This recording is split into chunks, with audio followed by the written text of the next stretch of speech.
Bienvenue dans Itinéraire Bretagne, nous poursuivons notre découverte des métiers originaux et rares. Direction aujourd'hui un atelier de couture et pas n'importe lequel. Ici, ils fabriquent des costumes bretons, un métier pour certains, une passion pour d'autres. C'est le cas au Cercle Celtique de Landré Varzec dans le pays de Quimper.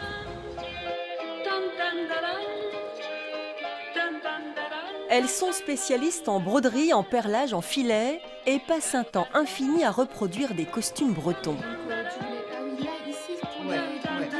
D'ailleurs, comment ils ont caché les nœuds, eux, à l'époque? Tu peux pas faire avec une seule navette de fil, tu peux pas faire ça? Non, tu peux pas ça, je sais pas.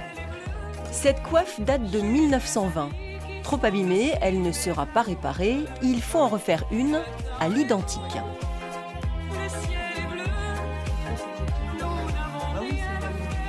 Pour cette coiffe, j'avais compté grosso modo à peu près entre 1000 et 1200 heures de travail de broderie. Ensuite, avant, vient le travail du filet. Et là, le filet, c'est plusieurs heures aussi. Donc une coiffe, on doit frôler les 2000 heures. Dans le groupe, Émilie est la plus jeune et peut-être la plus passionnée. Elle vit aujourd'hui dans les Côtes-d'Armor et revient le plus souvent possible pour donner des conseils, des idées, bénévolement. Là, c'est le costume que je me suis fait pour mes 30 ans. Effectivement, on parlait de la coiffe à 2000 heures. J'ai dû passer, entre la couture et la broderie, j'ai dû passer plus de 1000 heures aussi, mais c'était un projet personnel. Là, si on veut rémunérer ce temps de travail-là, personne n'achète ça. Il vaut mieux acheter la pièce de musée qui date d'il y a plus de 100 ans, c'est plus rentable. Pour elle, pas question d'inventer une nouvelle mode du costume breton. Au contraire, elles mettent un point d'honneur à respecter fidèlement ce qui s'est fait par le passé. Mais en gros, sur les 18, il y en a 3 qui sont à peu près finis de dessin. La plus grande récompense, c'est de voir les enfants vous montrer du doigt et dire « c'est la dame qui m'a fait mon costume ».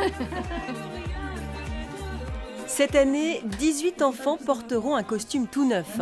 Ils défileront fièrement lors de festivals en Bretagne, sous le regard attendri des couturières infatigables de Landré Varzec.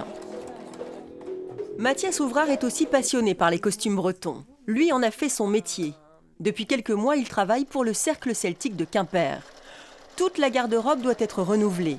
Le jeune créateur prend quelques libertés par rapport au modèle traditionnel. Donc là, on est dans la salle costume, là où en fait on entrepose tous les costumes qui ne sont pas utilisés. Et ce sont des costumes très traditionnels, mais vous, Oui. vous appréciez quand même le travail. Oui, là c'est de la reconstitution, mais le travail est quand même hyper intéressant. Vous avez déjà fait ce genre de broderie, par exemple? Oui, j'ai pas travaillé sur ces costumes-là par contre. C'est du point au fil de soie avec des techniques relativement récurrentes en fait. Et c'est ce genre de technique que vous pourriez éventuellement récupérer pour faire autre chose? Oui, carrément.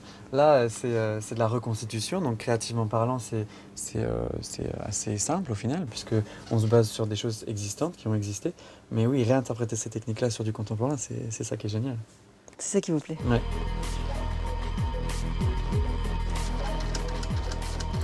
Je suis tout petit, je me suis intéressé à la broderie, aux costumes via la danse en fait. On m'a offert les costumes de mon arrière-grand-père. Ça a un côté un peu sentimental aussi certainement, le fait de s'intéresser à ça. Je me suis beaucoup intéressé aux costumes traditionnels, je me suis beaucoup intéressé à leurs techniques, des choses qui avaient été oubliées, des coupes qui n'étaient pas du tout utilisées.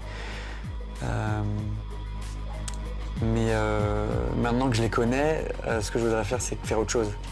Là, c'est un costume qui s'inspire de mode de 1860.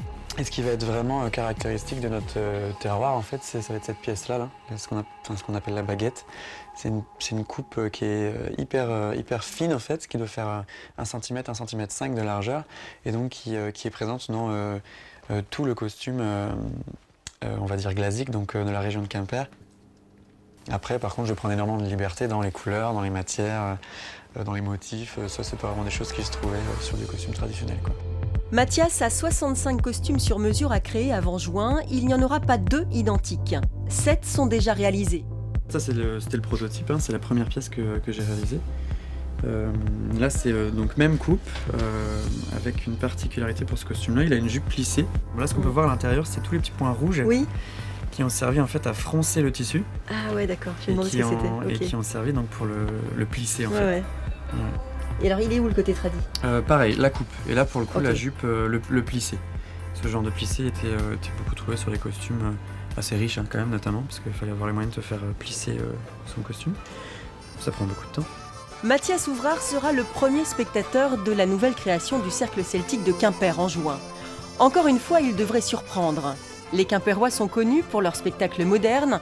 Ils ont toujours osé mêler tradition et modernité, quitte à déplaire ou à choquer parfois. L'an dernier, ils ont perdu leur titre de champion de danse bretonne au Festival de la Saint-Loup à Guingamp et espèrent bien le reprendre très rapidement. Elle faisait partie de cette dernière génération de repasseuses de coiffe. Depuis l'âge de 13 ans, cette costarmoricaine exerce ce vieux métier transmis par sa mère. Et votre maman était repasseuse aussi? Oui, ma grand-mère, mon arrière-grand-mère, ma mère et moi après, oui.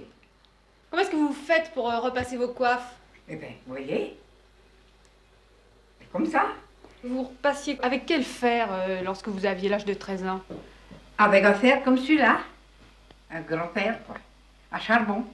Des fois, je le prends encore quand il n'y a pas nous quelque chose, en fait, quand j'ai besoin, mais principalement, avec ceci, je peux rester assise, tandis qu'avec l'autre, j'étais obligée de faire debout. Et il pesait combien de kilos? 7,5 kg. Rendez-vous compte? Il était grand, il avait presque 1 kilo de charbon dedans, à la fois. Quand ma mère et moi travaillions, eh bien, le travail ne diminuait jamais. Ça changeait de rue, mais ça ne diminuait jamais. Tout le temps, plein. Puisque tout le monde portait la coiffe, n'est-ce pas? Des chemises, des rideaux, je vous dis. Enfin, formidable du travail.